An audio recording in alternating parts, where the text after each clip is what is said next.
famous man who suffered from a lot of phobia must be Jia Dao, a poet in Tang Dynasty. Once he took a ride on his donkey. He came out a poem. The bird rests on the tree near the town, and the mob is knocking at the door.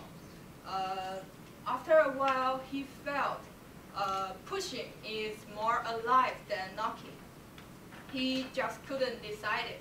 So he simulated these two gestures on the road. All the people passing by was shocked by him.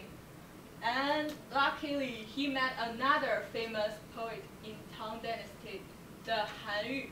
Han Yu helped him out. Instead, the other famous patient, Hamlet, is not that lucky.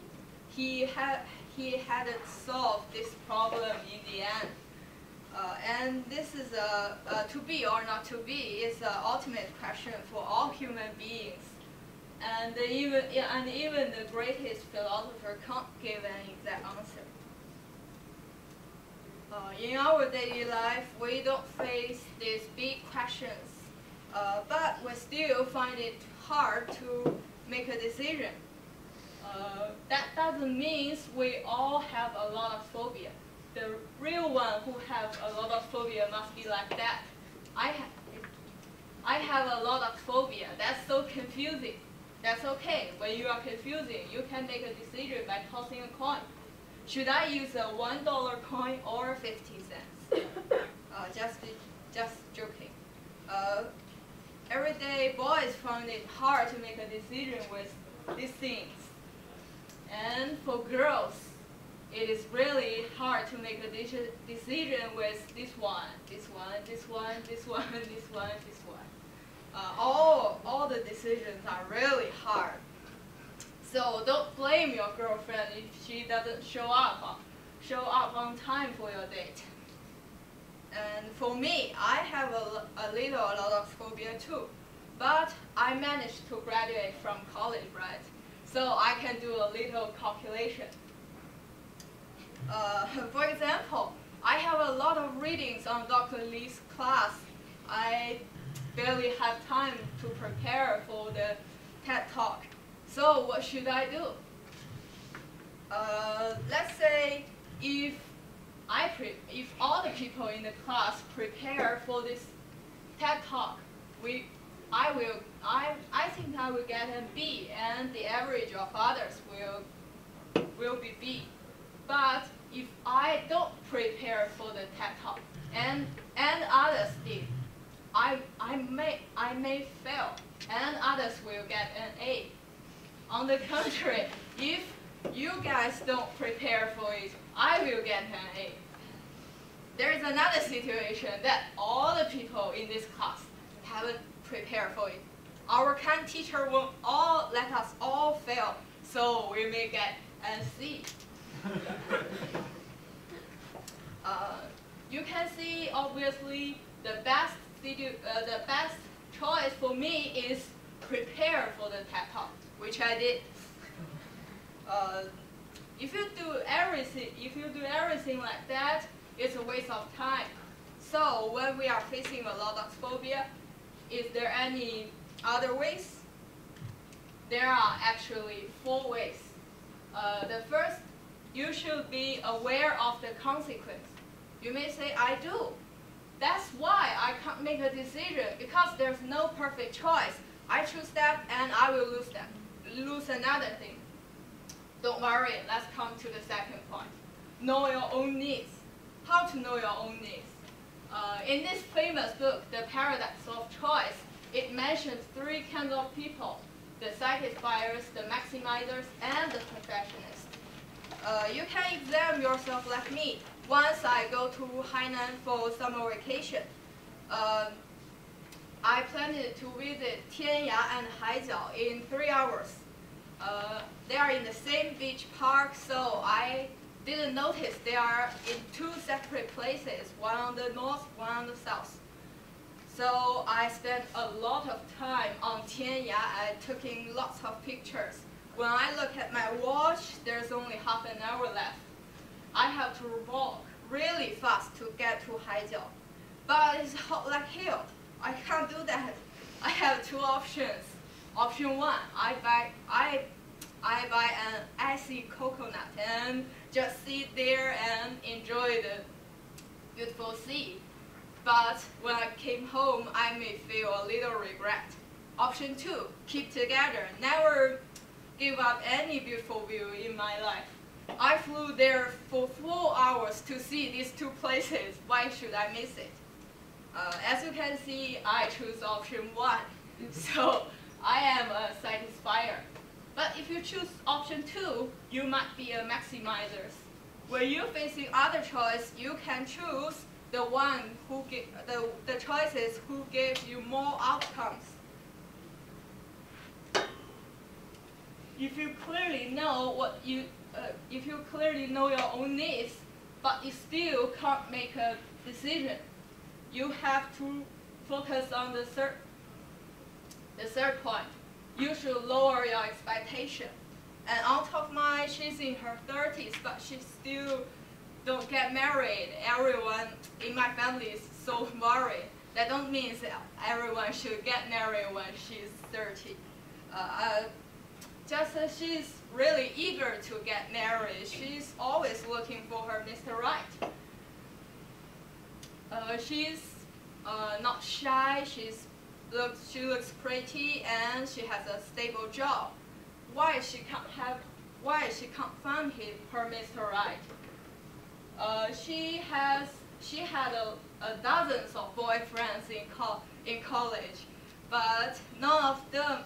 Some of them are rich or handsome, but none of them take a further step because she thought that all the boys can't reach her full expectation. As time passed by, she noticed that her expectation is not realistic, but all the boys are married or some even have children. The last point is you should stop follow the majority. Stop focusing on the people around you. Don't let their choice disturb your mind. You are the one suffer from the consequence, not the others. One of my good friends came to me recently. She told me she's really exhausted and she can't make a choice.